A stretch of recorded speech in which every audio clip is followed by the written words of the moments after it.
All right, we have another Benchmade to talk about, and I'm just going to throw it out there and get this right out of the way up front. The price.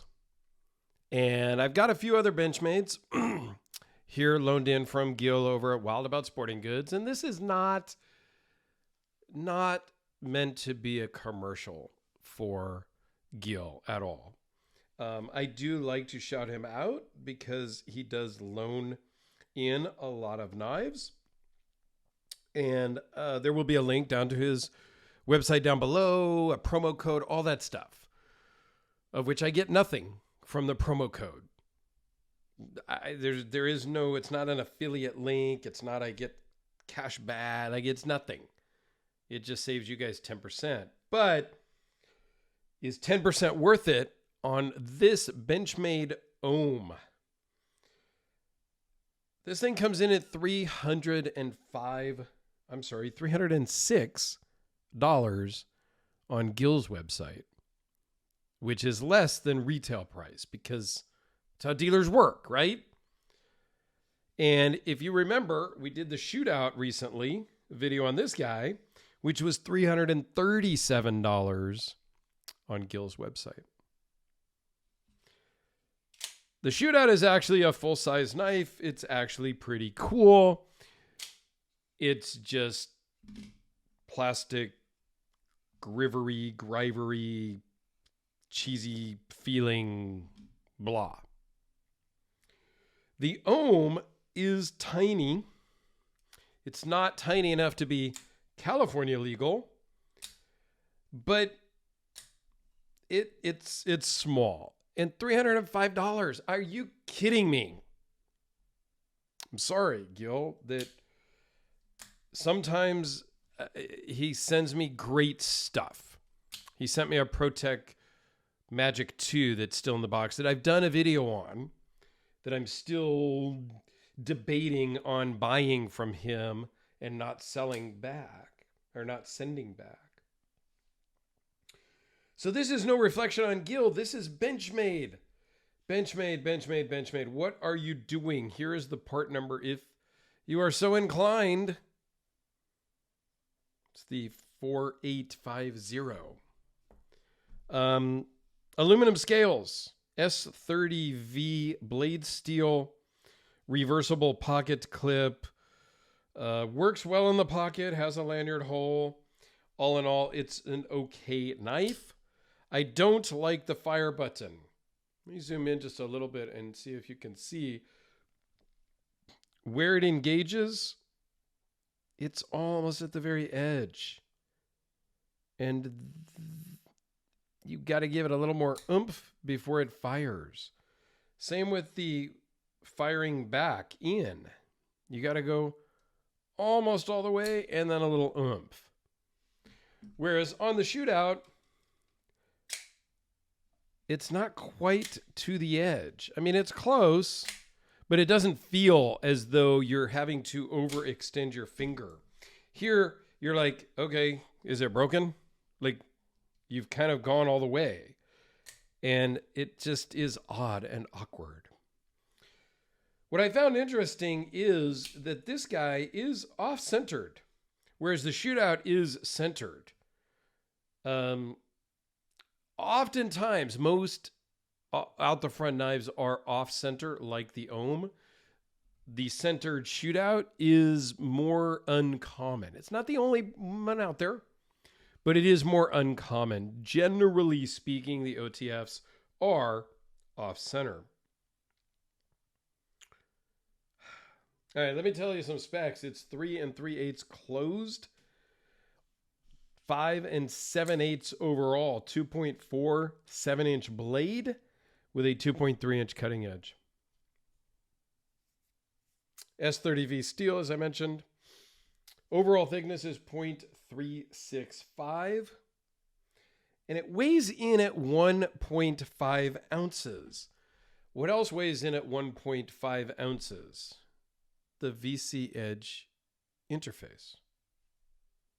The latest Gen 3 VC Edge interface actually weighs in at 1.4 ounces. And I have one here.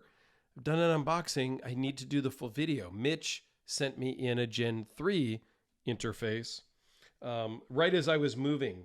And I have now found my VC edges, my interfaces from VC Edge. So now I can do the comparison video. Mine were packed in boxes, and I have since found it, obviously. And I do have my other standard build that I need to dig out of that same box so that I can compare. But this also weighs in at 1.5 ounces, and you're getting a lot more blade. Now, the price difference is substantial.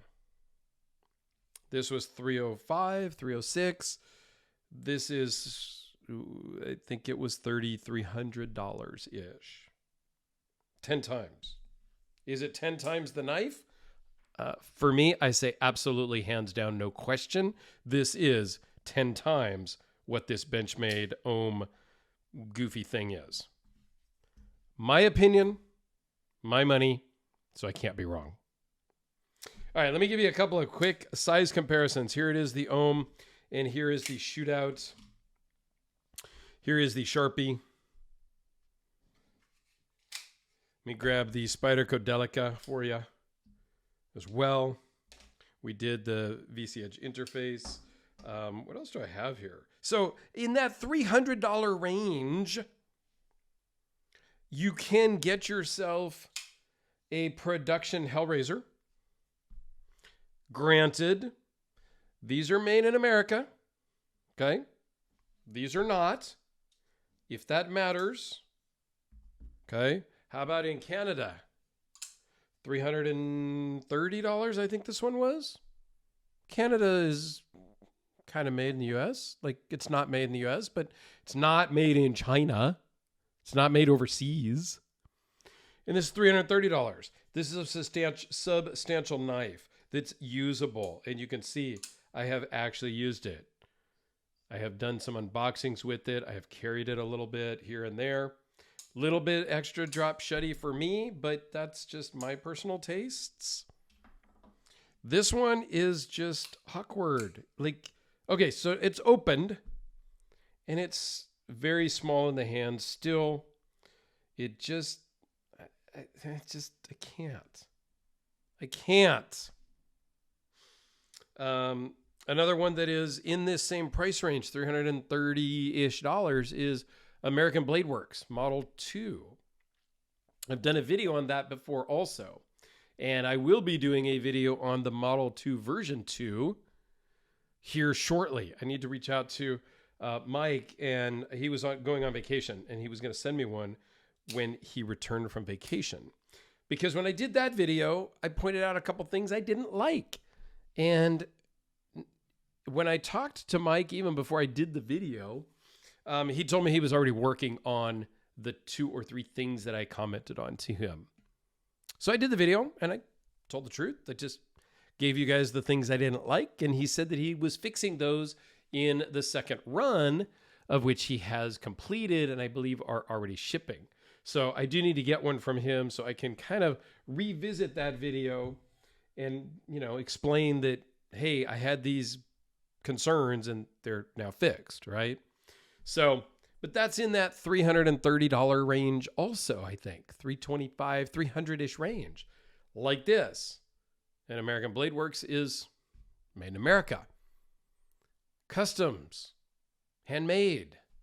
Not production for $306.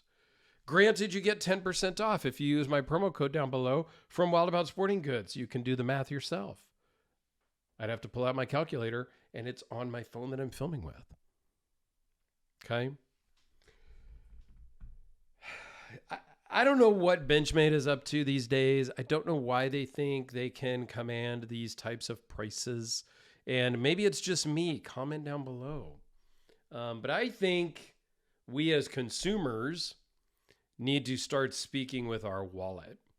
And I will tell you, in talking with Gil, he has seen a decrease in the Benchmade sales. He's not turning and burning them, and he's holding on to inventory, which is a problem for him and being a small business. He doesn't have hundreds of thousands of dollars to outlay on inventory to have it sit on the shelf for 3, 4, 5, 8 months. He needs to get that stuff in. He needs to get it sold and then order new stuff from all of his manufacturers.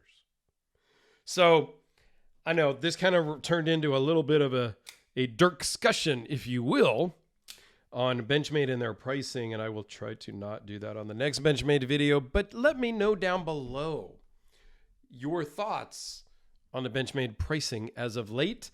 And up in the corner, I will put a link to my Benchmade playlist. They make some great stuff. I am not going to fault them or take that away from them. Some of the more recent things that I have seen, like these two here in front of you, are not their best offerings, but yet they are commanding their best price. Yeah. That's all I can say. Let me know your thoughts. I would love to discuss that with you. Thanks a lot, guys.